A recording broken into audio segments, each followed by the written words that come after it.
Hi everybody, this is still Prime Morning. My name is oh my God. Everybody,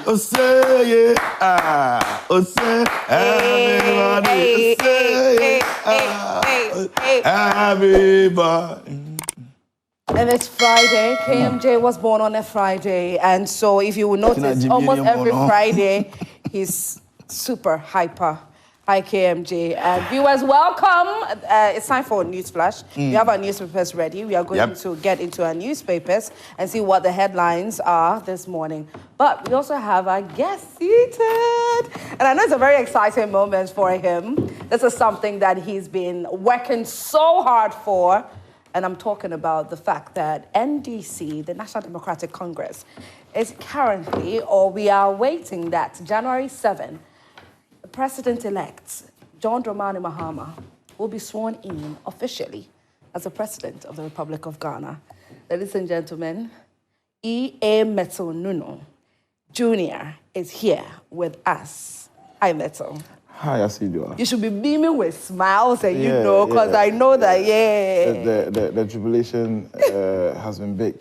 Yeah. But that it gives us a mood where we need to reflect and then think about the people of Ghana. Because if you look at the margin of victory and the margin of votes that the people of Ghana gave us, and the gap between the first and the second presidential candidates, we need to be sober and then be focused on achieving and realizing the promises. You don't want to have too much fun. No. There's no time to have too much fun because the economy is messed up. Okay. And there are a lot of things that have gone bad. Right. And Ghanaians voted for us to reset Ghana. They didn't vote for us to become arrogant. They didn't vote for us to start jubilating or go on a honeymoon. So it's time for work. And I think that we started. There have been several meetings on key people and the key sectors of the economy that we need to address. And I entreat all my members of the National Democratic Congress, especially the leading members and our communicators, because we interact with the public firsthand, that we should all remain sober. We shouldn't let any sense of arrogance enter us at all. Yeah. And because when the people of Ghana speak, they've spoken. So let's continue to remain sober, let's continue to remain humble, and then let's focus on resetting Ghana and doing what we promised the people of Ghana were going to do. So we are happy. We are happy that we won. We are happy that we are in to reset Ghana. And I'm happy to see you on set. It's been a long while. I saw you as well. You're looking beautiful. With my brother, KMJ. I don't know whether his viewers know that he was I was away. Out of the jurisdiction. I think you should. Out of the jurisdiction. I was here in Ghana. I was here in Ghana. I came to vote. So before the voting. You came back, you didn't tell me what you brought for me. Oh. You should have known that we're winning, so you should have brought something when you're coming. You see, whatever I was going to bring to you right now, your victory actually cancels everything. At least no, yours is a large victory. Your government, your president is in charge. There's victory at large. Which president can take over a victory like a presidency, like winning an elections? There's no president that can make up for that, right? Yeah. So give me that winning bonus. No, from 7 January, we'll be in power. It's bigger than that. Some of them are so Walmart be my baby number there, bro. Baby, chocolate fan of me. I'll come home, baby. Chocolate. Tell me what like is doing. I brought you the one you like. You be the one you and I know you like. The one we like. A pack. But you understand what he said? You understand. We are actually talking about chocolates, a pack of chocolates. You know. I don't know why I don't believe you, but it's fine. It's okay. Let's have a big thank you to Franco Trading Enterprise this morning, making it possible for us to have this conversation. And trust me, Franco Trading Enterprise is the best place you can ever find all the gadgets you need in terms of televisions, iPhones. If you're looking for accessories, you can get them over there as well. We've got CCTV cameras for your offices, your home as well. And those of you out there who want to, just go there and surprise somebody with a gift and all of that, once you come, we've got beautiful things we're doing now. 40% discount we're giving you on accessories that you buy from Franco Trading Enterprise. So all you got to do is to just go there, and trust me, this Christmas Franco is definitely going to take very good care of you. And customer service is top notch. We've got branches everywhere, and I love the Adabrakat branch. That's where I buy my things from, and trust me, you will love it when you go there. Delivery that they did for me was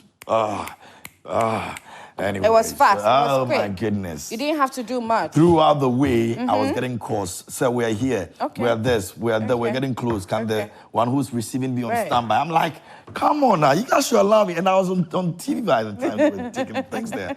Like, you guys should allow me. And they said, no, we need to make sure that you feel safe that we're taking your thing to where we need to. And it was a refrigerator. Great. And so, I mean, Franco Trading Enterprise, duff my heart for you guys. Now, make sure you call them. The number is on your screens. Call them, and you will not be disappointed. You can also download our app. It's the Franco Trading app on Google Play Store. You're good to go. Our website is www.francotrading.com, and you're good to go. All right? So, Franco says, still, phones, Papa Pafi. And this morning, they're helping us have this conversation. So we're going to be looking at the front pages of the various newspapers. Don't forget that Richard Manurube will also be joining us a bit later.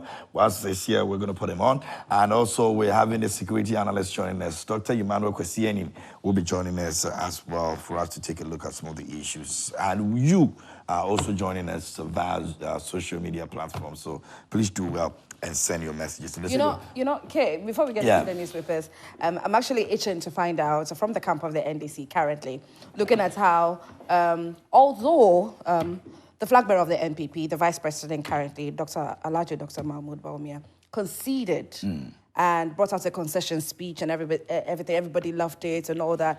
But afterwards, there were some comments that, you know, started creeping in later on from him. And then now, just yesterday, chancing on social media, a lot of people, in fact, the whole of Ghana was awaiting to hear or see something from Napo Matthew Pokupempe. And he has brought out an official statement addressing, you know, everything. And it looks like from the camp of the NPP, although Dr. Bawumia conceded, brought out a concession speech, accepted that indeed we did lose and NDC has won. And looks like some people have not accepted the defeat from on the side of the NPP. So I wonder how it looks like. Even on the parliamentary, you know, there are some places that have been having recounts of that.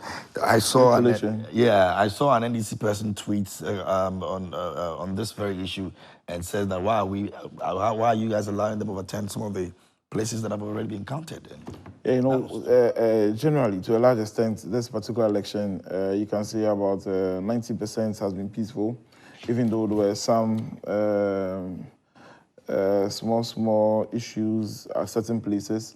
There are certain gunshots, certain people shot, some military men who were not supposed to come. But generally, like 90% you can say it's been peaceful. And I think that we need to maintain the peace because if you look at the margin of votes that the NDC won, the NPP, it was big. There was nothing they could do about it. So it wasn't the right step that the flag bearer of the NPP came to concede. But now, looking at how things are came, imagine that you are a parliamentary candidate, even declared winner in your constituency, and then later, per recollation, that is not done in your constituency, and then they say you've lost, and then it happens to one, it happens to two.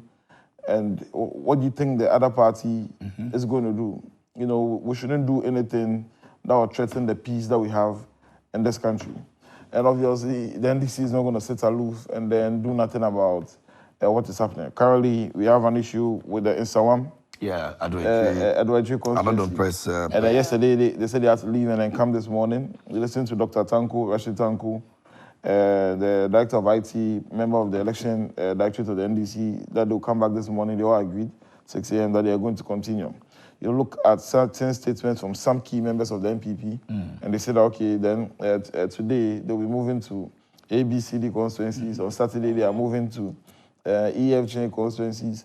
You think the NDC is going to sit aloof? You think we are not going to do anything about it? And clearly, the law states exactly what to do when you have disputes or grievances when it comes to parliamentary elections. Once the results have been declared, whatever ways that the results were declared, and there's no returning officer in any constituency that has not declared the results under pressure. Because when you go to all the collation centers, there's a lot of pressure over there because the parties have already collated their results. So there's issue about returning officers at the constituency coming out and saying that they declared the results under duress and all that. So therefore, they are doing recollation and they'll come and declare again. In some instances, their deputies are the ones coming to do the second declarations and all that. And the law says that if you have a dispute, you go to the High Court. That's where grievances of parliamentary elections are addressed. You don't come back and do recollation. Then we can do recollation for all the parliamentary results have been declared so far in Ghana. And then it wouldn't bring an end to the election. But elections must come to an end. Disputes and grievances, how to address them must come to an end. But if you allow some of these things, obviously we are going to threaten the peace of this country. I don't think it's the right way to go. And Honorable Afenyo Makin, this kind of patapa lifestyle has led them to where they are today. You know, some of the things you need to build consensus. And we are going to miss in our parliamentary system the leadership, maturity, experience of somebody like Honorable Osechi Mensah Bonsu. But bringing in somebody like Honorable Afenyo Makin and his patapa style of leadership that could not even get... When you say patapa style of leadership, what do you mean? Katashi, gidi. You know, sometimes you need to be tactical. You need to sit and then look at the situation. Some of the things that they are last-minute bills that they wanted to pass. Okay, some of them, if he didn't go the way he went, I'm sure by this time they would have gotten some of those bills passed. Because Parliament is a body, an organ on its own. Parliament is a master of its own game. Before you continue, I saw a statement by Honorable Sam George where he was stating that contracts that are being signed post-elections are not going to be considered. But this government is still in power. So why would he say that? Oh, you remember what happened in 2016 when His Excellency John Dramani Mahama lost power, the last-minute recruitment that we did? Yes. And then what happened after that? Honorable Safu Manfo came in and then told us that they were going to sack the people. Naturally, when they came, they sacked the people. And I'm reliably informed that Da Costa Abuaji, the head of the NHIS today, when they are recruiting today and they are doing promotion, they are backdating them. We are reliably informed. And then I'll produce and finish you people with the documents and everything. What they are doing currently is that the probation dates are supposed to be 6 months. Now, they promoted the head of the union to a director, and then now for him to sign an MOU for them to make the probation 3 months, and they're backdating the recruitment that they are doing currently. Okay. So when you look at all these things, you ask yourself, what does it happen?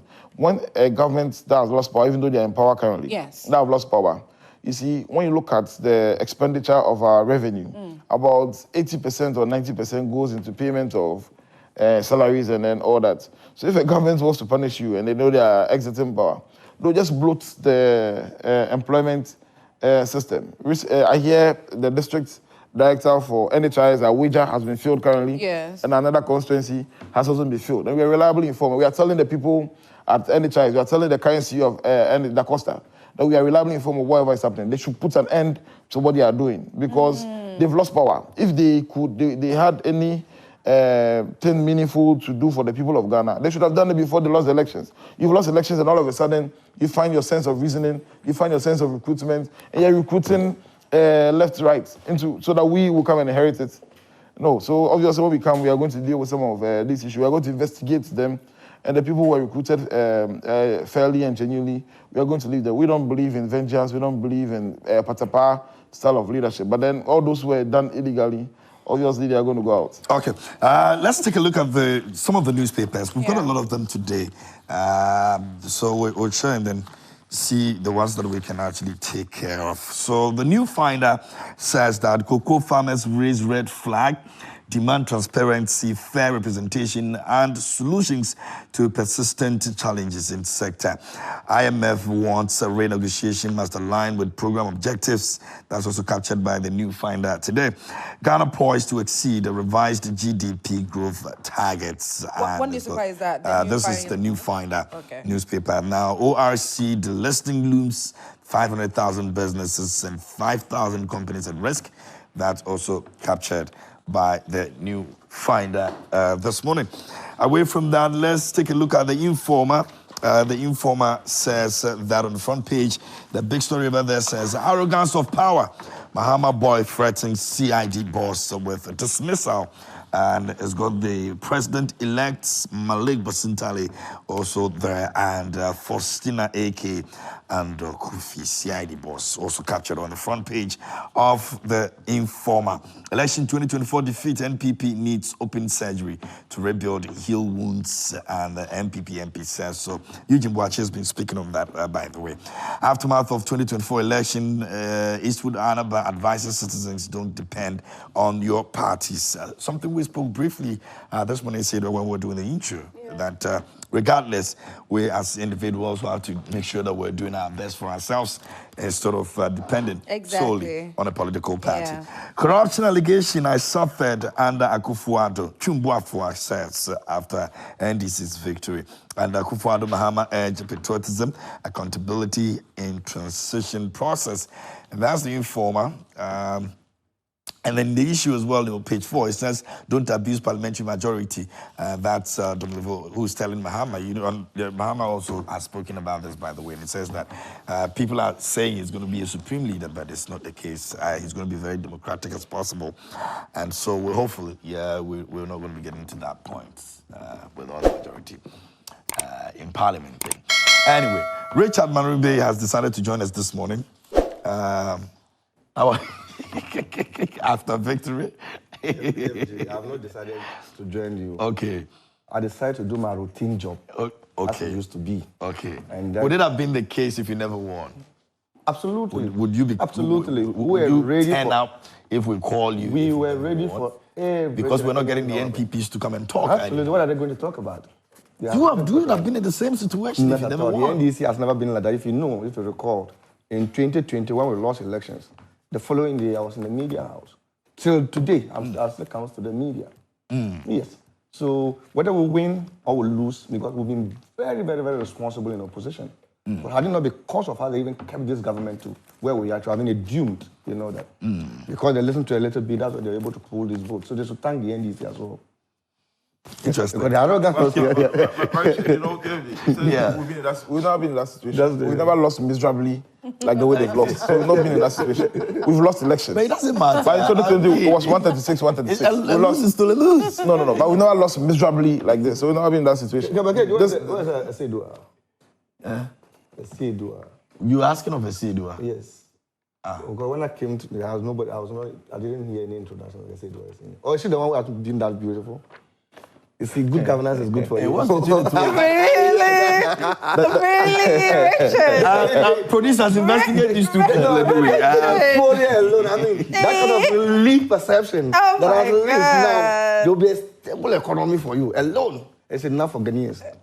Okay. Yes. Hello, Richard. How are you? I'm doing well. It's been a while. Yeah, it's been very, very well. You know, it hasn't been easy. Yes. It was rough, tough, intimidating, but we've been able to make it. You guys have really fought a very good fight. It was important. There are so many videos circulating on social media where you were not giving chance for any other political party during the collation. You saw that when I came, I was limping. You were limping? What happened? Yeah, even myself. You were beating? More than beaten. The intimidation was even too much. Where was that? Oh, at my constituency in Kwanta South. Even my police is where I vote. When some people even wanted to video people when they are voted. The threats, that kind of perceptional psychological mood that unless we know who we are going to vote for. So if you don't vote for the person, we have to intervene. Regional minister have to come out. I know he works with the police. So the people were not willing to come out. So you need to go in there and bring them. It was not just an easy battle. It was that Ghanaians were really, really, really angry. And we must thank every individual who has taken his time to go and vote. Because it came to a time where they realized that they were losing. And even, can you imagine that even at my polling station, we finished counting around 1 o'clock. So a lot of things happened. But that's not why we are here. We are here to see that we can build a Ghana we want together. And building it together, all of you are included. Whether you are but how do you build a Ghana you want when there are a lot of chaos right now?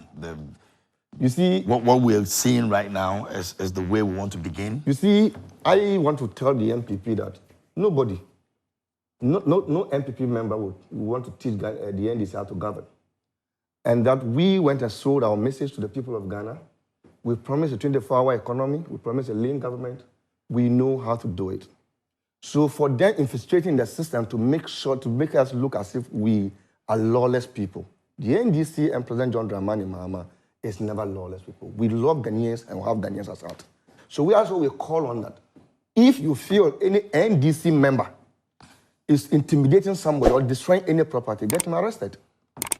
Because we are not ready to spend what we have a lot to do. So whatever we have to manage it. The NPP, I will not say that the NDC is 100%. But you see, that kind of tactical thing that they want to do to let it paint us as if we can't even tell which group really is NDC or NPP. Yes, so, because you see a group of people thugging or they are looting or destroying properties here and there at a particular place, and then you hear that it's NDC doing that. You go to a different place, they say it's NPP doing that. Yeah, that's you can't really pinpoint whether NDC is really doing this or it's NPP that is doing that. Yes, so the police have a responsibility. President Mahama is not the president, he's a president-elect. We have a commander-in-chief of Ghana Armed Forces. But then we have a chairman of police council who is the head of economic management team, Dr. Mahmoud Baumia, and they are in charge. So Ghanaians have just decided that the message we sold to them, our manifesto, they bought it massively. And very soon, we'll be in government. So what you are seeing is everybody just stay put. The real governance is coming. Look, even the looting I'm talking about, if you know what is happening in some institutions, it's amazing. My brother is an employment expertise. And he was telling how recruitment is being done just a short period of time. Yeah, he was talking about this before he came in. What kind of governance is that? For how many years? You said you created 2.5 million jobs. Yes. And so Ghanaians were working. Are they not working? Yeah. So when are employment? We need a peaceful transition. That we have always called for. And we are law-abiding people, and we want a safer Ghana. Look, even yesterday, you know MDPI, the lady there, if you even look at the road that is going on there, if you even see what is happening on there, that people are grabbing an aged woman of 60-something, still grabbing state property, doing some kind of things, sourcing of contract. You barely gotten into that space. How do you know about all of these things? Oh, but I mean, information available. Why? It is easy when you're in government. You've got proof that says that she's grabbing something. Oh, she's grabbing a lot of. Because there are a lot of hearsay. Oh, they are doing this. They are changing this. They are doing that. So what they have to Nobody has been able to bring any document that says that. Oh, we have seen them that they've added 2,000 or whatever to this. You see what the NPP and their apprentices have to know is that there's nothing you're handing over to the NDC. We will do thorough and forensic auditing on anybody that is found culpable of creating a mess in this country. If you know the number of people that died in this country out of hunger and poverty, and last minute, when the people say they don't want you again, you want to submerge the nation and make it look very insecure, make the international community know that the NDC and President Mahama cannot govern, it won't work. It will not work. And so nobody should even think that they will pay this the incoming government back. Black. No, it's not going to happen. No. Richard, we'll get to that. I have a question that I want to ask you in relation to that. But before that, Mettle, speaking about the recruitment, the sudden recruitment of, the employment that is currently going on right now, what if these employments were already in the pipeline before the elections? Yeah, just like I spoke about, talking about the issues happening at NHIS, there you see the CEO of National Health Insurance, Da Costa. I guess telling you that the union leader over there, we are reliably informed that we have letters, okay, that if they were in the pipeline already, why do you make the employments now and then you backdate it? Why are you changing the probation period from 6 months to 3 months and making the union leader sign that an MOU that now it can be 3 months? So you backdate them so that the people can be in employment. All of a sudden, why have you employed somebody at the district to fill the district office of NHIS in Tema East and then Anya Soweto, and they are backdating them? If they're in the pipeline already, obviously there are letters to show when the recruitment process started. Right. And maybe that's the time that they are getting their appointment. You don't need to backdate them or anything. But once you backdate it, once you are trying to change probation period to about 3 months, whilst you are promoting people all of a sudden to managerial levels and all that, it clearly gives you, it shows your state of mind. You have a malicious intention.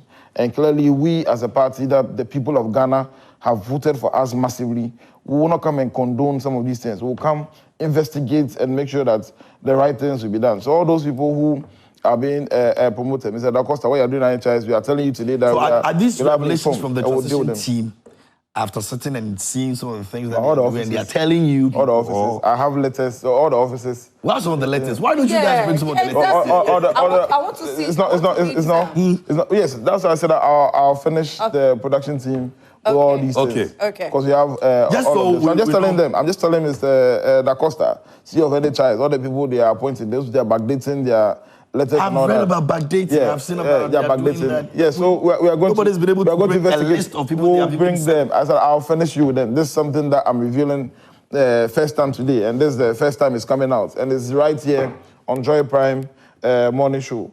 All right, and I'm telling you that I'll finish the production team. Well, this is the first time I'm talking about it, and we are reliably informed, not from the transition team, but obviously all the offices, we have our people in because it will help us. Exactly. Exactly. So the level that's why I'm hinting them that we know what they are doing there, so they should be careful with the kind of things they are doing. If you have clear intentions, okay, if you don't have any malicious intention, if you are not a government that were insensitive to the plight of the people, you the people that they're even recruiting, it's a disgrace to you, because if they're really thinking about you, they would have recruited you earlier. But at this last minute injury time, then it means so that you would say that every single thing, every single document that you need, that you require to bring everything to light, you have it. Yeah. Because the information, okay, I don't need to talk to my. Because if I talk, but they are still.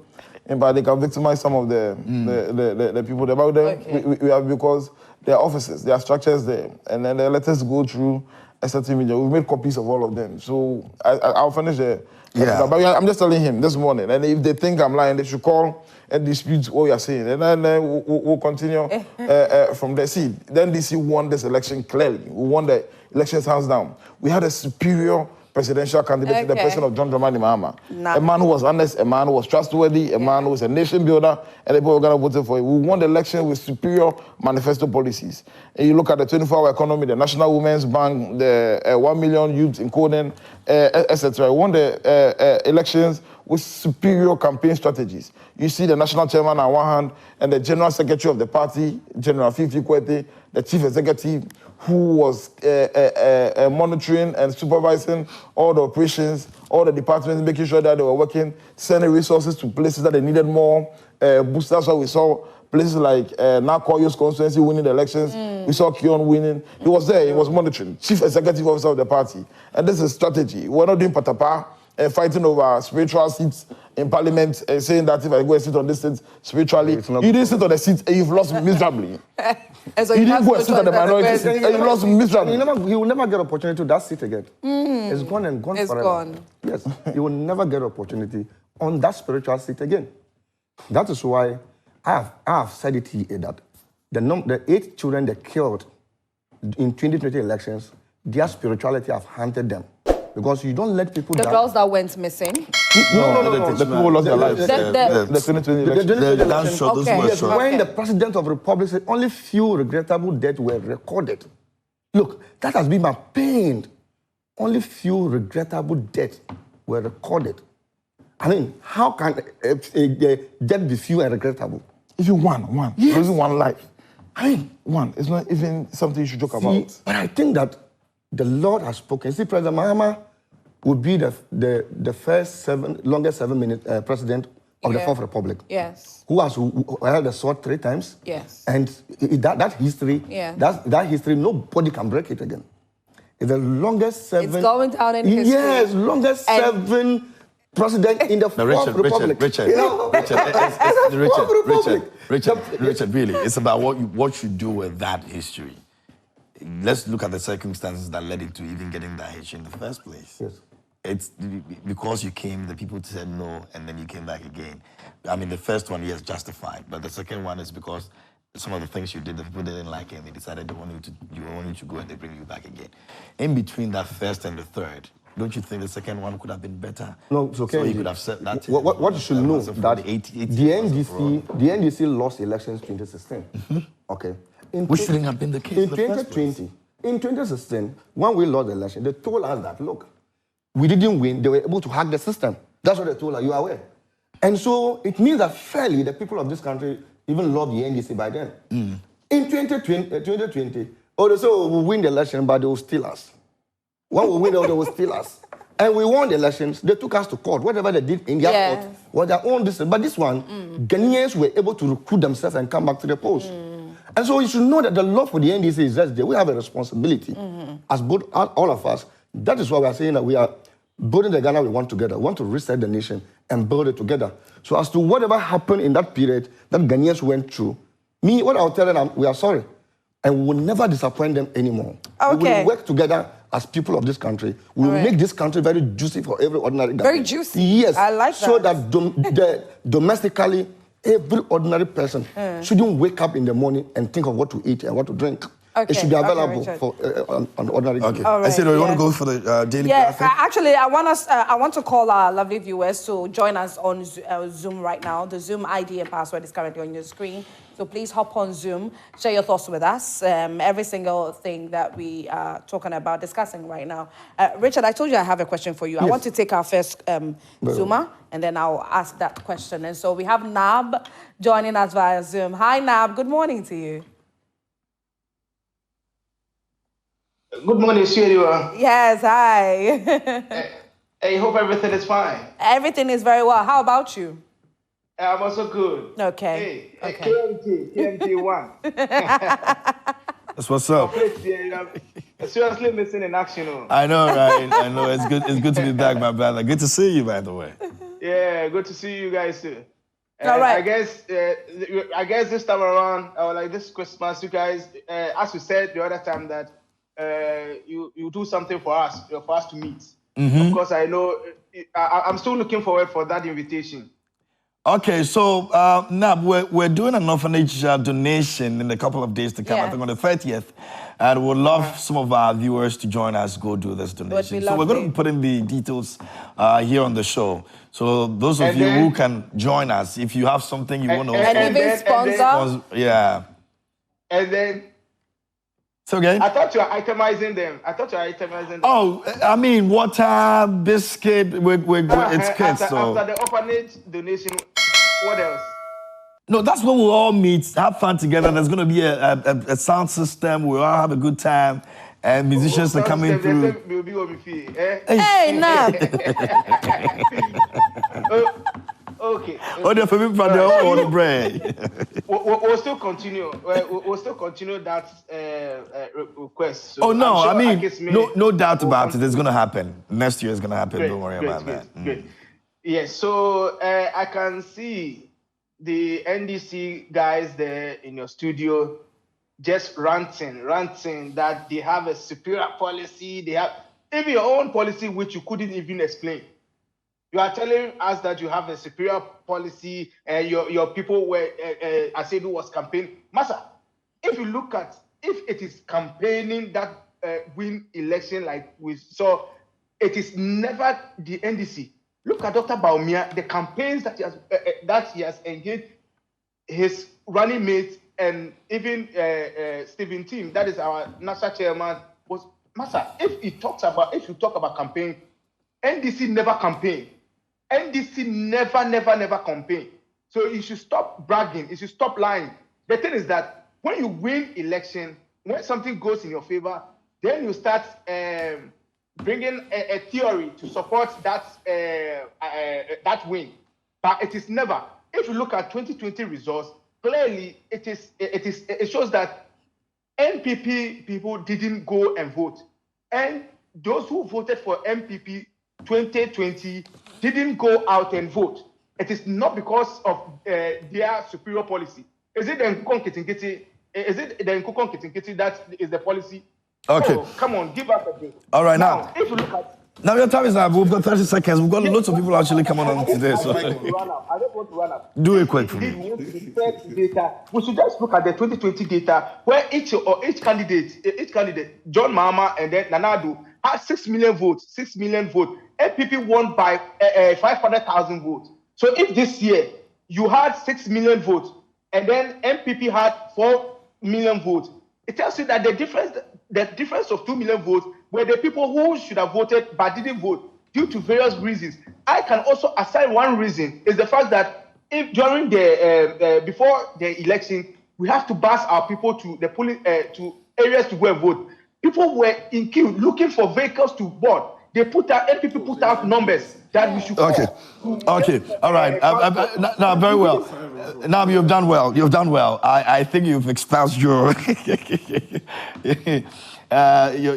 your take on this matter a lot. So let's move to the next person. See, who do we have on the other side? Abuaje, is Abuaje on? Okay, hi Abuaje, yes. Can you hear me? Hi, good morning to you. Yourself and your crew there. Yeah, you're doing well. All right, so Kay, kindly take over. All right, so that's Abuaje, I guess. Yes. Okay, Abuaje, I like what you're wearing, by the way. What do you want to say? You've got 30 seconds to do this. Thank you very much. I like that too. I admire your hairstyle very well. Good morning to my comrades. Man, the Mettle NUNOO is doing very, very, very well. And Richard is also doing very, very, very well. You see, I can see the excitement in them. And I think it's a good feeling for every Ghanaian. Every distinct Ghanaian today will feel very, very, very good. Greetings to His Excellency, the incoming President, John Dramani Mahama, Professor Jinana, our first female Vice President. And then let me take you to my constituency of Fansia Yerebi. A very good morning to Reverend Alfredo Sepoku. What I say is better luck next time. We did very well, appreciating in votes, and then the entire region, Eastern region. Kudos to Chairman Dr. Mark Oliver Kevo for a good work done. 10 seconds more. You see, Nana, the man who just spoke, you see, I can see the bitterness in him. They've lost the election simply because Ghanaians were fed up with the NPP, with their failed promises. So you see, Ghana has hope again. And we are on course to rebuilding the Ghana we all. Thank you. All right, very well. Thank you very much for joining us this morning as well. You can also join us and share your thoughts. We're having a conversation on the post-elections, the chaos, and some of the things that we've seen, the future and how it looks in the next 4 years for the NDC and the country at large. And so you can share your thought with us here. And we also try as much as possible and speak to security analyst Dr. Emmanuel Kwesieni, who will be joining us this morning as well to share some thoughts on that. Now, let me go to Lambert. Hello. Hello, guy. Good morning, sir. Good morning, my brother. How you doing? No, I'm good. You know, it is surprising that I'm calling from Yaoundé, Cameroon, and that's the capital of Cameroon. Oh, that sounds good. How are you people doing? You know, Cameroon is just the way it is. Sometimes when I see people of Ghana talking about politicians, I don't smile because we are going through hell here. It's not really the best.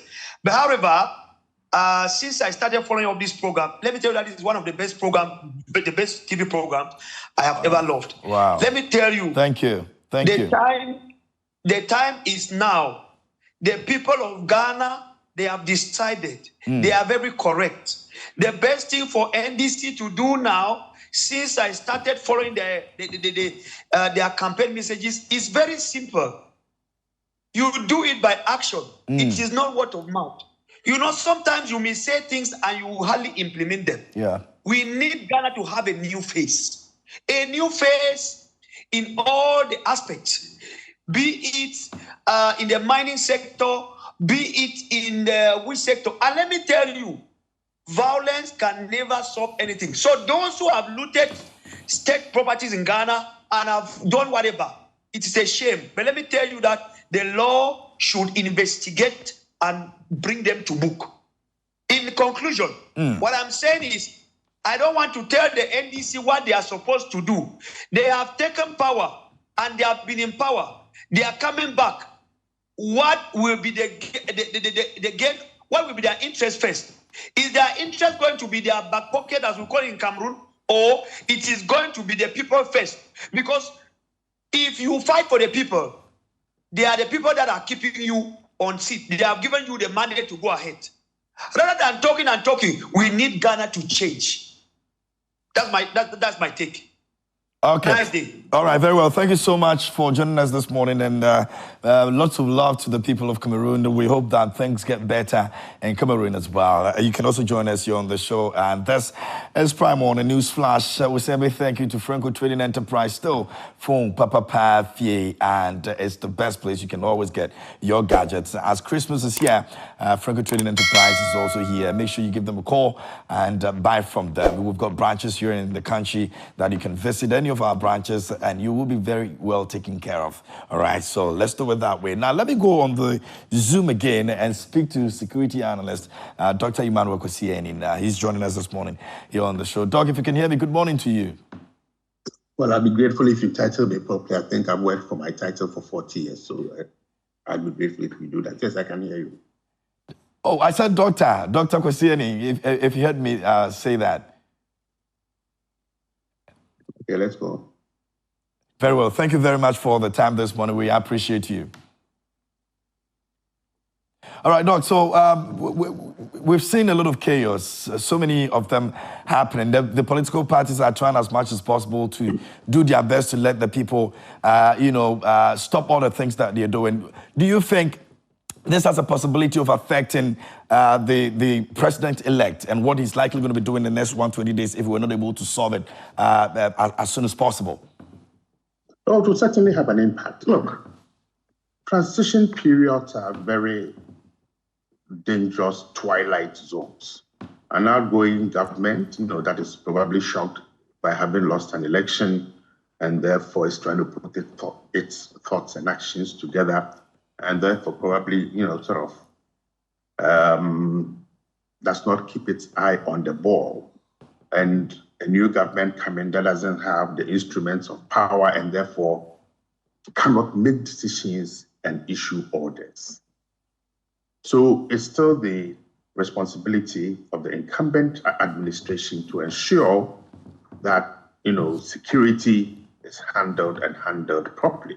And I'm quite happy to see that arrests are being made and people are being put before the courts. Properties that have been stolen are being retrieved.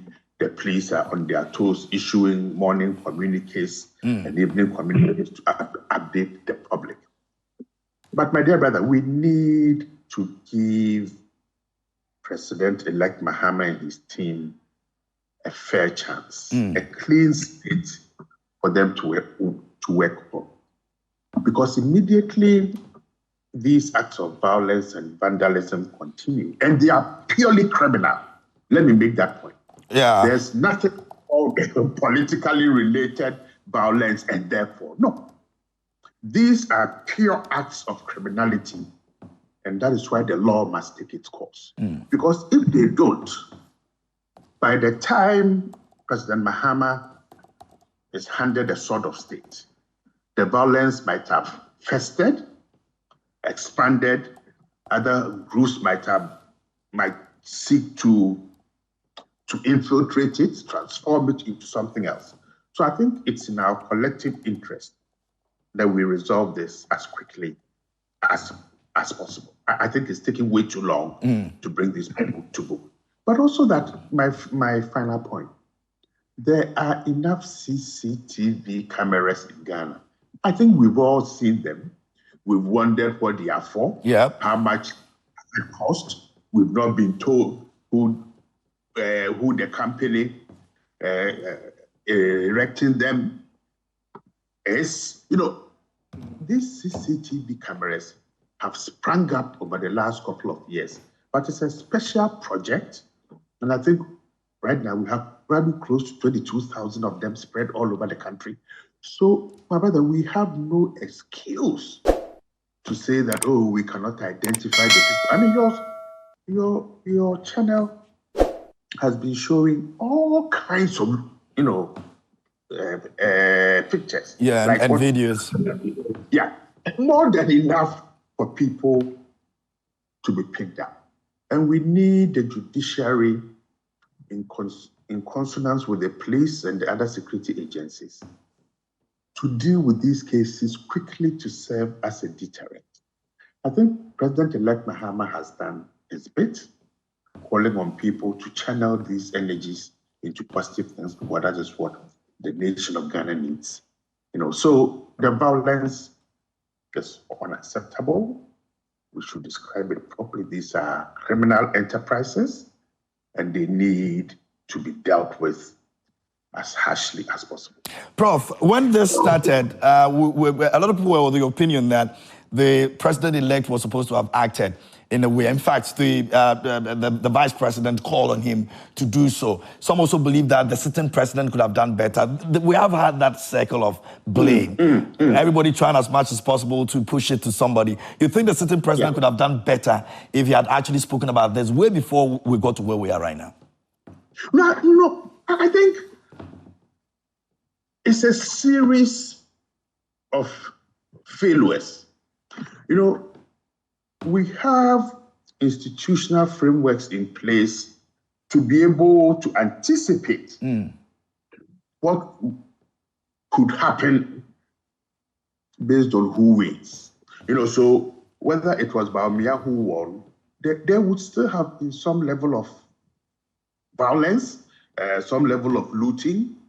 If Mr. Mahama wins, what could happen? So from where I sit, institutions and their leaders failed to anticipate and to do the risk mapping and the risk assessments. Now, that failure is what we are seeing, that the responses, instead of being preventive, have rather become reactive. And the days continue, and people think, oh, I can smash this window, loot a television, because the videos that you are showing are acts of pure vandalism and discipline, creating chaos and fear, and we've got to act as quickly and decisively as possible. Prof, one other issue that I want to also find out from you, and maybe this time around I'll push you a bit to actually bring some ratings in there, because this is your place, this is where you do it best. In terms of the police service and how they were able to react or handle some of these situations, a lot of people believe that the IGP could have done better. Do you think the IGP took a bit of time in addressing some of the issues, or making his men handle some of these issues the way it could have probably been done better? And if you want to rate him for this, and obviously we all know the record of the IGP over the past years that he's been in office, how would you rate him in terms of handling some of these issues? No, I think I will give him a 6 thereabouts. And why so? Because let's not forget that since 1991, we haven't been able to recruit, train, retain, promote adequate personnel for the Ghana Police Service as, as a ratio of our population. So if you see the deployments across the country for the elections, what it means in practice is that they were terribly thin on the ground in taking care of other responsibilities. Therein lies the planning that in case they were overwhelmed, then they will bring in the military. But you also do know that in the last couple of years, the nature of civil-military relations has at least been very tense. Yeah. With the military issues statement, they are extremely reluctant to use any credible force to bring people under control. So we are all working, or the security institutions are working an extremely thin line between keeping a semblance of order and ensuring that people don't get hurt. So if you remember, I think yesterday or 2 days ago, the military issued this extremely tough message. Yeah. If you attack an officer who is on legal duties, then they will use lethal force. I think that has helped a bit. What we need now is to get the police to increase their patrols, arrest people, take them to court, get them judged, and then to keep informing the public. I think videos play a key role of when judgment is passed and these people are put in handcuffs or wherever and are being taken away. They have a deterrent effect. So I think all in all, in terms of our numbers, the equipment, the stress, police officers also do get very tired. And we can see from the collation centers, the sheer provocation, their lives at risk. So I think all in all, I will give them a 6, probably a 6.5. It's been a very difficult period. And I think levels of brutalities, complaints against the police for excesses are almost non-existent. So I think all in all, they've done well. But there's always room for improvement. But I think they have done well. They have handled it very professionally, shown respect for people's rights, and acted within the rule of law. And I think that is a very difficult balance to get right in the face of provocation and anger. Prof, let's look at the international outlook. What does this serve us as a nation? Because we had people coming in watching us and all of that. Other places where we probably wouldn't have seen it the way it's been handled. But if you look at the index too and how we've been faring in terms of how peaceful we are as a nation, you think this has a potential of affecting our positioning on the international world? No, I don't think so. Look, I think as Ghanaians, we need to be very proud of ourselves for having gone through yet another election in which the naysayers said, oh, this one will be much more violent than other elections. Yeah. And, people believe that, look, as Africans, they can hold good elections, they can hold peaceful elections, they will not go home, they will use cutlasses, and kept on spreading this falsehood. So I think we need to be proud of ourselves that though people thought that it would be extremely violent, or the phrase was less peaceful than previous elections, I think we've done well. The tensions arising from the coalition centers is that the parties made 2 mistakes or several mistakes. One was the mistrust as to whether the EC would do the proper thing, and therefore encouraged their supporters to mass up at the coalition centers. Now, we know that one of the biggest challenges for security of institutions in Ghana is crowd control. So when you tell your supporters to mass up in a fairly restricted space, I think we are beginning to create the basis for some tension. Yeah. I saw some of the pictures. I was in your studio then. I think they were trying to enter the assembly hall of Accra Academy. And the officers from the EC were carrying the ballot boxes, and they couldn't even enter the room. People were pushing them, struggling. So I think the parties have a responsibility next time to ensure that they do not excite their members to mass at the coalition centers. That's number 1. 2, we need to ensure that prior to a major incident like the voting, that we learn to trust our institutions and demand a certain level of effectiveness. This does not take place in the last 1 month. It is a rolling, continuous process of testing and creating that trust in institutional processes and mechanisms. And then also, as citizens, we have a responsibility to work towards protecting, but also making effective, transparent, and responsive the brand Ghana or the enterprise Ghana. So what has happened certainly will send a signal to the international community, the press. You guys like a little bit of jostling here and there. But I think overall, I think Ghana has strengthened its reputation as a democratic country, that its institutions, irrespective of our own national troubles and criticisms, do work, and then they have delivered satisfactorily. Very well. Thanks, Prof. But before you go, my co-host has one last question that she wants to address. And then you have woken me up. So, I know. It's always a pleasure and a privilege talking to you. And we're super, super excited that you're always able to join us. Esido, your question to Prof. And then... Hi, Prof. Dr. Professor Aiming.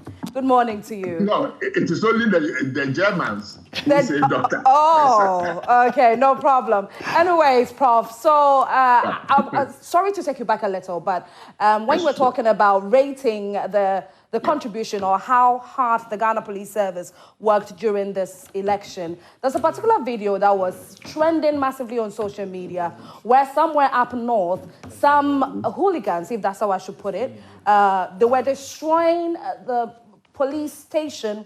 They were throwing stones at the windows. And then one outstanding part of the video was when police officers were standing by just watching them. And Ghanaians were talking massively that, why are you standing there? What could you, why aren't you doing anything? In such a situation, what really could the Ghana Police Service have done different? You know, these assessments by officers on the front line is pretty difficult. Okay. One would have thought, oh, but why don't you go in and stop it? Yes. Yes, I'm sure they had tried previously. Okay. The next step, if they felt personally threatened, would be either to use a tear gas or to do what Ghanaians call fire a warning shot. But both tear gas and warning shots can then incense an already angry crowd. Okay. You know, and I think part of the training is that in situations where your own life is in danger, then you shouldn't take unnecessary risks. It's always very easy to do ex post, factual analysis and say, they could have done this. You know, they were to have gone in. They are holding guns. Why didn't they, fire? But we know over the past 3 years or so that we've seen instances of confrontation where firepower has been used and it's not immune to the benefit of the community of the general situation. But we also know that the Ghana Police Service over time is learning to improve its relationships with communities and groups. So we saw it in Ascent North, where they went beyond the remit of, policing to provide eye service, potable water, all sorts of things. We also saw it in the Asherman case, where without using any form of violence, they were able to actually identify the perpetrators of the violence, resulting in the unfortunate death of an army officer. So situational analysis and understanding of what is happening is something that I think the service is trying to improve. So that just the raw use of violence or firearms, becomes minimal. So that is used, and it's used as a last resort. Okay. All right, Prof. Thank you. Thank you so much for this one. KMJ. Well, thank you. All right, Prof. Thank you for waking up this morning for us. We appreciate you. And I know we're definitely going to come back to you again as a moment because thank you so much. You've earned this. This is your space, and we're grateful for your time this morning. Great. Professor Dr. Kwesi Aiming, you heard over there, he's in charge of Faculty of Academic Affairs and Research at the Kofi Annan Peacekeeping. And he's always available to make things even more clearer, like he's made this morning for all of us to understand. Now, there's something that he mentioned, and I want to find out. He says that with all that has happened, is going to, in the next 120 days in Mohammed's days in office, there's a lot that he has to take a look at, because then we're going to have people who have been arrested, both from NDC, NPP, and we have to be taking them to court and all of that. It has a likelihood of probably affecting the first 120 days that you guys will be starting to do the things that we have to do for Ghanaians. So how are we looking at that? Okay. I think that these things are, these arrests and that are happening and the chaos that's happening now, there are things that Mama is taking note of them. There are appropriate appointees that are going to handle that. But His Excellency John Dramani Mahama is focused on the job that he's These things won't be a distraction for him wouldn't be a in any distraction way. because there's a lot of because most of the fault has come from the NDC. People keep accusing the NDC of doing. Oh, no, you can't keep accusing the NDC of doing it. Just like you said, there are some of the instances where we've had pockets of violence after the elections that we know that they are NPP people. The NPP has suffered the most humiliating defeat ever in their political history, and some of their grassroots members are very angry.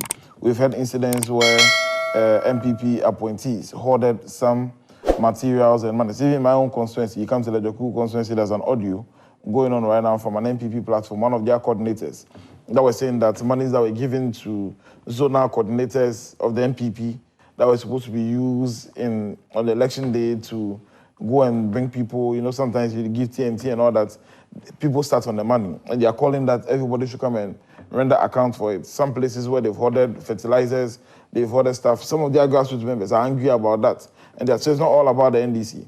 We saw a smooth transition of the NDC government from 2008 under Professor John Ivers Mills. Everybody thought that, see, with the things that happened in the year 2000, when the NDC lost power and the Kufuor government took over, then DC government should have retaliated, but we didn't do that. Then NPP came back in 2016, and they did worse to us than they did in 2000, in the 2000, okay? They did in 2000, we forgave them in 2008, because the president at the time, the leader of the NDC, Professor John Ivers Mills, was a man of peace. As from they came back in 2016 and did worse things to us. One that I expected, that with the way some of the pockets of violence that we are seeing, the ones that are coming from the NDC camp, the leadership of the NDC should support it. But we didn't support it. You saw His Excellency John Dramani Mahama calling that, see, everybody should keep calm. And to the grassroots and the people who are agitated by the NDC at the grassroots, my organizer, NDC's constituency organizer in Tema East, who works at Ghana Ports and Harbours Authority, and he works in the same organization where the Tema East NPP constituency chairman, secretary, they are in the same concern. They all work at Ghana Ports and Harbour Authority. Because of election, you know what they did to him? Evans Ama. They transferred Evans from Tema. With immediate effect, if they gave the transfer letter today, they said the next day he should move from there to Takoradi. He did everything, but he's got no accommodation, nothing. They had to move him just because they were doing the registration at the time of the new voters. He was going to obstruct that? He was bringing a lot of people and all that. What would you expect Evans to do right now? That his party has one power. What do you think he's going to do to the NPP chairman who's still working at Ghana Ports? But we've told them to calm down. They should keep calm. Operation Recover All Loot will be in full force. We're not going to do that with Patapa. We're not going to do that. We will do that according to the law. And we will make sure that we recover all the stolen money, the elephants and the elephants' babies, the monies they've stolen. The Ghanaians watching me this morning should be rest assured. They will cough the money. And we use the money to develop Ghana. So it's not about going to vandalize state properties and all that. We are very much on course. And John Mama is focused. The 120 days. You know, Mama gave, apart from the manifesto, there was a social contract we had with the people of Ghana that in 120 days that we're going to make sure that we implement them. We are very much on course. From 7 January, within that 120 days, we should be seeing things like the abolition of the e-levy. We should be seeing things like the abolition of the Burton tax. We should be seeing John Mama appointing no more than 60 ministers. We should see Mama appointing no more than, he's running a lean a government, resetting Ghana. These are things that I expect the people of Ghana to hold us accountable.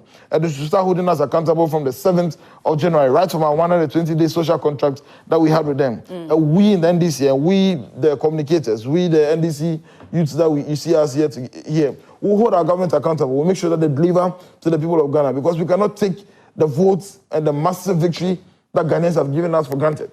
We'll make sure that the government delivers. And John Mahama is very focused. If you see his demeanor and the call that he's telling all the supporters to keep calm, we are focused and we know what we're going to do. So these things, these distractions, are going to court and some of our people arrested, is not something that is going to distract us. We are very much focused and we are going to work and make sure that we reset this country and put it back on the right track. You know, it's actually a question. I was going to ask something in relation to the question you asked.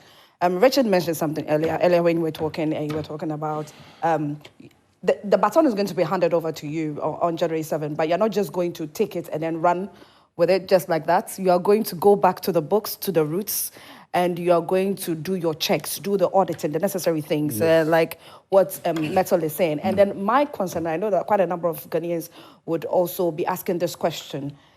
This is the final term for John Dramani Mahama. And Ghanaians have so many expectations in relation to what you have to do for them. And number one on their list is the betting tax. If you go on social media, that's actually something that Ghanaians are really looking out for, especially the youth. Yep. Okay. Yep. So you're going to dedicate a lot of time to correct the canker, in quote, that this ruling government has caused currently to the economy. I'm really wondering how much time you're going to dedicate in doing all of this. How much time you're going to dedicate in doing all the necessary things that you also have to do. If you look at the history of the NDC, as for President Rawlings, we never had a president that ran 8 years. Are you aware? Yes. So President Morse ran 4 years. Left President John Mahama came 4 years. Yes. And you could see what President Mahama did in 4 years. Yeah. It's clear to you. So as to whether President Mahama has only 1 term or had 2 terms or whatever it is, the NDC is in government. Yeah. And the most important thing is that we went out there, told the people that this and this and that is what we want to do. And I can assure you that immediately after Independence Square, I know you'll be there. We're going to... Definitely. Yes, I know you'll be there. And the following day, we'll go back to the Jubilee House, with the Flagstaff House, with President Nana Dankwa Akufo-Addo to say final bye-bye to him. And you will see how this country will be transformed. No Ghanaians should be doubtable of this. We are very credible. We have put all our plans in place. And look, as you earlier once said, that whether it will going to affect our 120 days contract. Yes. I mean, we have security measures that we're going to put in place. There will be a Minister of Interior, there will be a Defense Minister, there will be National Security. And all these guys are very capable, very well-informed, well-oriented, deep-minded people that I know are going to handle. It's not going to be like Dulada change the style system of governance then. We mean business and we are very serious and we are focused on delivering. We have a responsibility as youth. We wake up every morning here and come to tell the people what President Mahama wants to do. You and I have been fighting this battle for so many years. We also not sit down when the government failed the people of Ghana. No. That's why we are building it together as people. So no Ghanaians will see that you're not in government. It can be NPP, and don't be greedy. In fact, just come collaboratively. When there's a forensic audit for you, cooperate. When there's jail for you, cooperate. And everybody will be okay.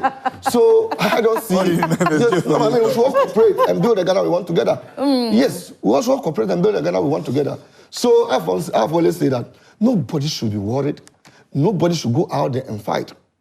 And you can see that if you get your checks right, the people that are vandalizing, they go for rice, they go for fertilizer, they go for this. Yeah. Is NDC having this in stock? No. It's the NPP people that you go to these assemblies, rice, fertilizers, party T-shirt has been packed there. So the party people are feeling that, look, if we have given this to our people, we will not be where we are. And that is where the violence is coming from. So there's hunger in the system. Yes. And so we are very focused. We don't want anybody to distract us. And let me tell the NPP, nobody is going to teach us how to govern this country. We have an experienced ex-president. You are not going to be allowed to be taught. You are not going to be allowed... No, there's an experienced ex-president who has come back as president of the republic. So the experience is there. There have been some former ministers of state who are also coming back. There have been people who have sat back and learned their lessons. There are young ones who are also coming in to help build this country. So let us work together. And that's what I've always say. Let us work together. When the police invite you to CID headquarters, let's work together. Cooperate. Yes, also work together. Because I want to build the Ghana we want together. So nobody should be agitating, nobody should fear. Let the tensions calm down, and Ghana will work again. Okay, all right. So we are very hopeful that Ghana will definitely work again. Before we continue in studio, we still have some Zoomers joining us via Zoom. Hi, good morning. Who do we have joining us this morning? Oh, you're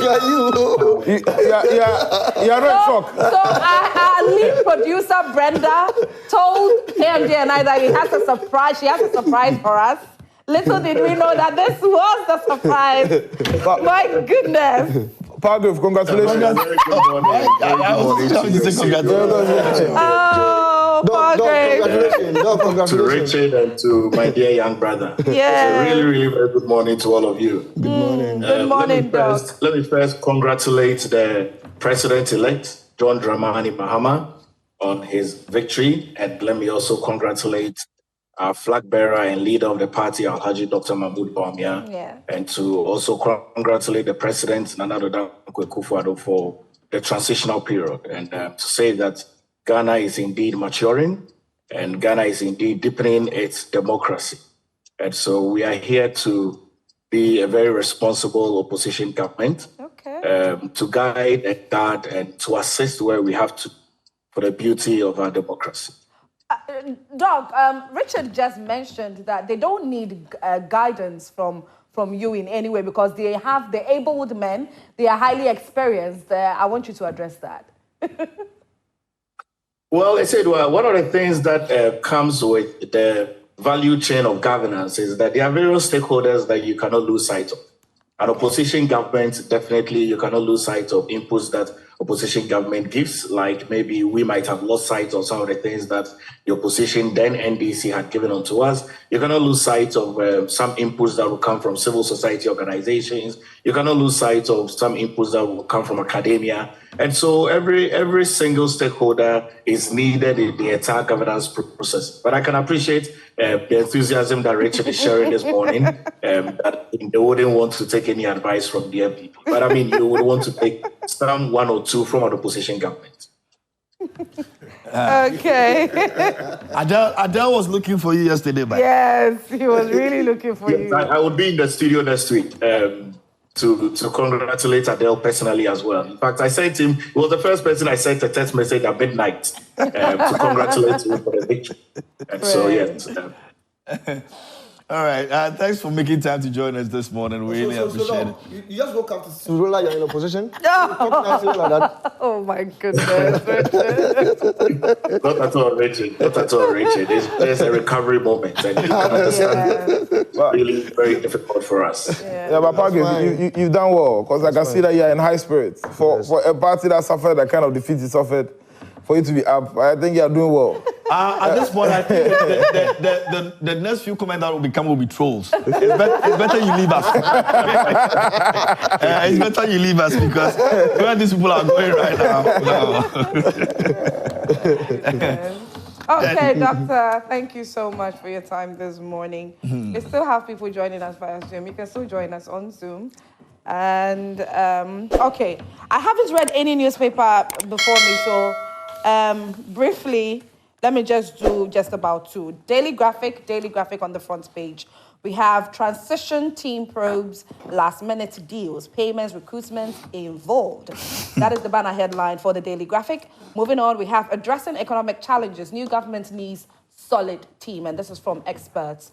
And then we also have handover notes ready for next government administrator general. And then student stabs teacher in the eye. What? Student stabs teacher in the eye. Nat demands justice for victim. Please pardon me. Let me go to page 24 so we can get some in-depth. No, oh my goodness. There's even a picture here. Okay. The Ghana National Association of Teachers has demanded justice for a teacher who was stabbed in the left eye by a loitering student of Aswoso Senior High School of Offenso in the Ashanti region. The teacher, Ishmael Famous, is said to have been stabbed in the left eye after he asked the loitering student, his name has been withheld, to enter the classroom. The teacher is said to have lost his eye upon the assault. My goodness. NAT has therefore called on the police to prosecute the said student, insisting also that the affected teacher deserves a workman's compensation for losing his eye while performing his lawful duty. The law demands that if somebody is working in his line of duty and something happens to him, the law provides that he should be compensated. Yeah. My goodness. Okay. With that particular issue with the workman's compensation, it's something that a lot of people are not aware of. You know, once, according to the labor laws, you know, we have the Labor Act 2003, we have the Workmen's Compensation Act. And if you're a worker, whether you're in the government sector or the private sector, and in the line of executing your duty, okay, you get injured or anything happens to you, you're supposed to walk to the labor department office, and then you pick your workman compensation form, and then you fill it, you send it to your medical doctor, they check the degree of injury, and then they'll compute it. There's a ceiling, there's a way they calculate it, and then you get it. So anybody listening to me that you're not aware of, but this one goes beyond, apart from getting workman compensation. I think that there's an element of criminality in it too when it comes to the legal aspect. Because when you stab somebody in the eye,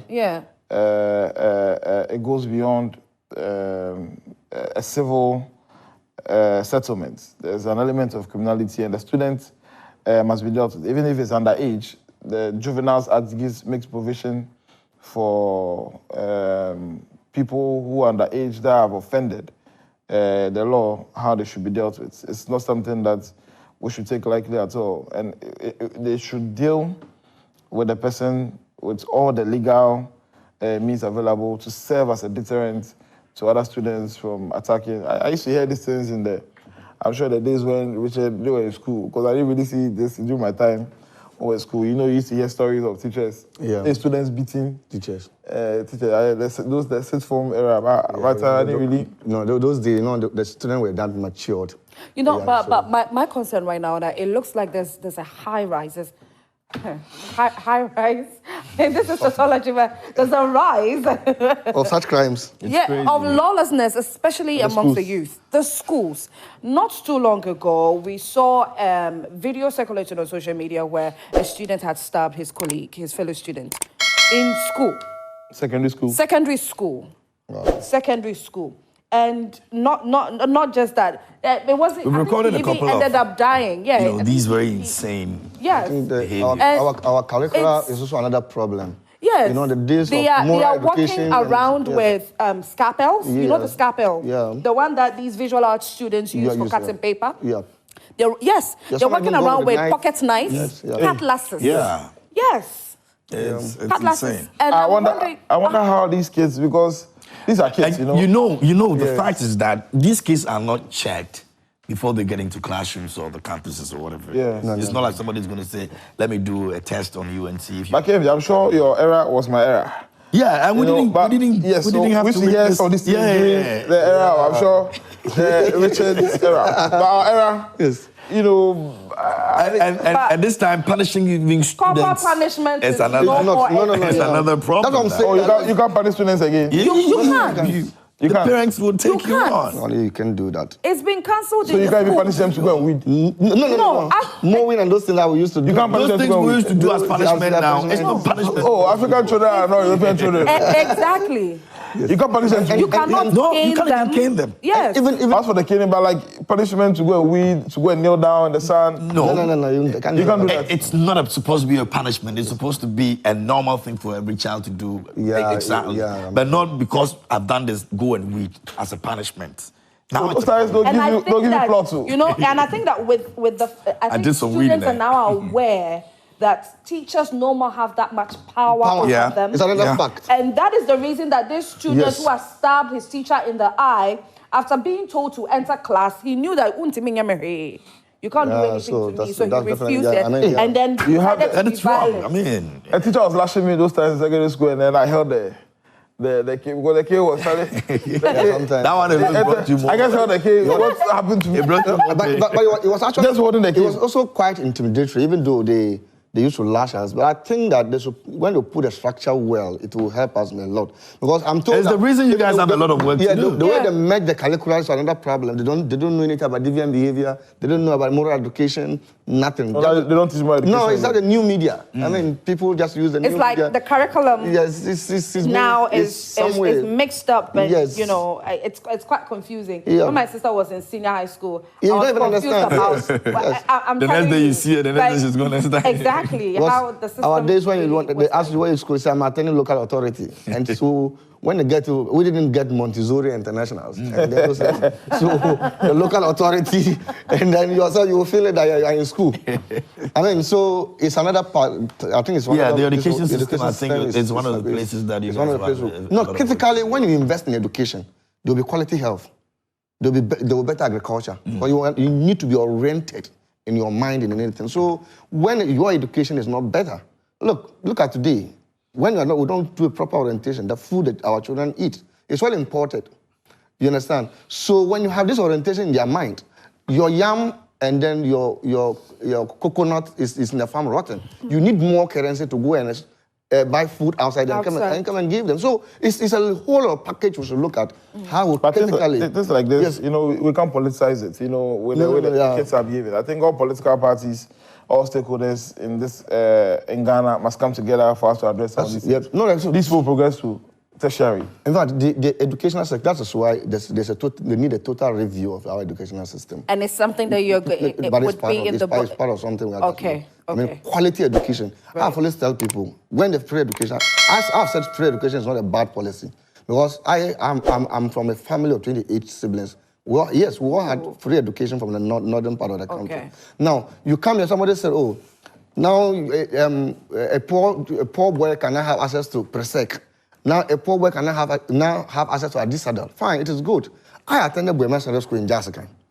Okay?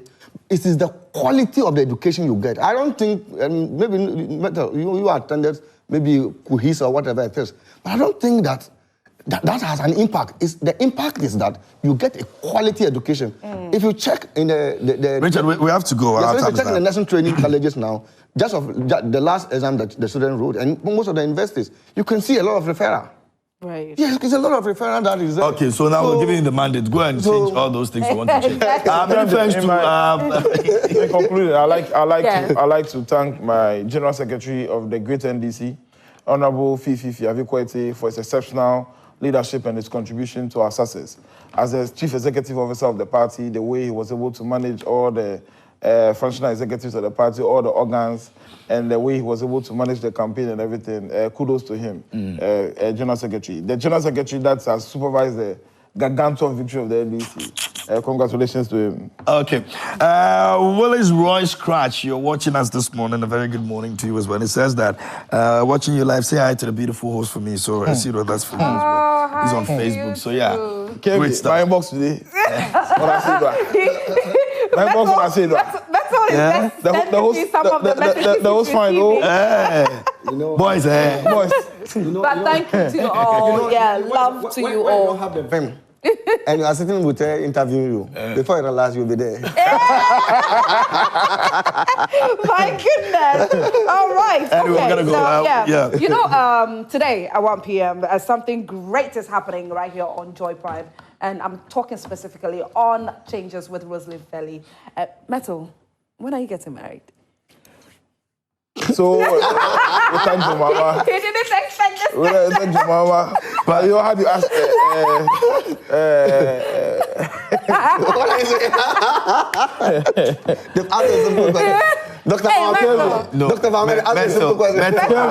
He has a responsibility, a charge to keep because President Mahama is in and that is what he Ghana. His focus should be on that and on that only. Yes.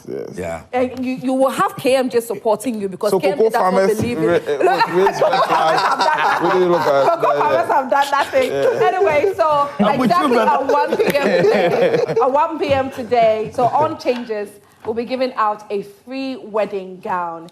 If you are a bride-to-be, you're about getting married in 2025, or maybe, just a few weeks away to your wedding, and you're still contemplating on that perfect wedding gown to get for your special day. Lady, my dear beautiful ladies out there, don't worry, Peace Bridal has got you. Today, there'll be one lucky bride-to-be who'll be going away with this beautiful wedding gown. All you have to do is to send your name to our WhatsApp number. It is 055-157-5757. You have to be in studio with us today. Be in studio by 12:30 p.m. and you could stand a chance of being that lucky winner for this beautiful wedding gown, okay? And so we will be hoping and waiting to see your beautiful faces in studio today. 12:30 p.m. you have to be in the studio. 1 p.m. we kickstart the show. Kwame Eugene will also be coming through as well on changes. So you need to get ready for a very exciting moment on changes with Rosalind Felly. Yeah, KMJ, what else? And this Sunday we have, carols happening. Yeah, so we're all going to be meeting. Now, it's free, but what you have to do is that you need to send a text message. We'll be giving you all the details you need on that, but it's pretty close. We've got a lot of people coming through this weekend on Sunday, so you guys are coming through. You have to be there. We'll give you an invite. No. It's happening at Labadi. We'll give you an invite so you guys can come through. Yeah. Every year is beautiful. I'm a very good friend. Yeah. Can you imagine? Anyway, they're going to be there. Away from that, CompuGhana is doing something amazing. Discounts we've got for you, exclusive discounts that we're giving you this Christmas season. Yes, walk into our shops and buy something from us, and you get to experience that exclusive discounts that we're giving you. And it's all about CompuGhana. It says that we want you to save on some of the things that you purchase, so you do not need to actually pay for the amounts that you're supposed to be paying for. All right, so come through, enjoy the discounts we're giving you. It started in October and it's in December for Christmas as well, so you're not missing out. Just go there and make sure you also get something for yourself. CompuGhana is the best place when it comes to electronics. I mean, if you want a TV, if you want a sound system, if you're looking for something that you can even give to someone as a present, the best place you have to be is CompuGhana. Oh boy, the last time that I was there, it was just incredible. Everybody coming through, people just running inside just to grab something for themselves this Christmas season. So do well and make your way to CompuGhana.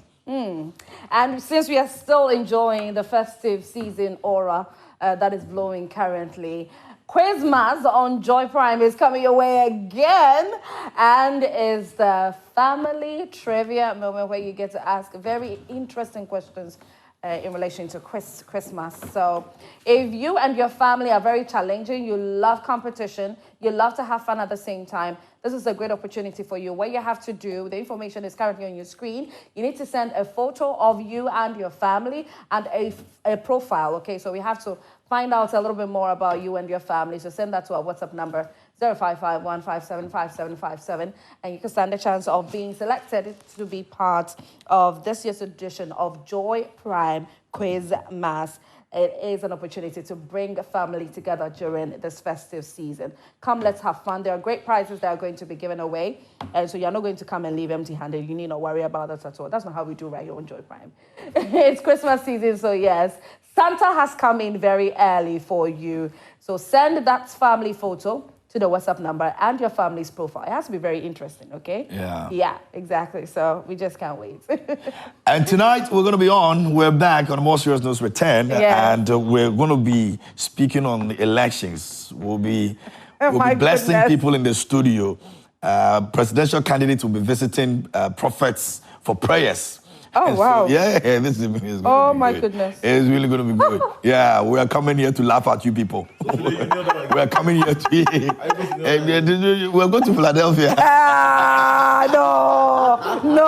We're coming back to mock and laugh at you people. We don't care.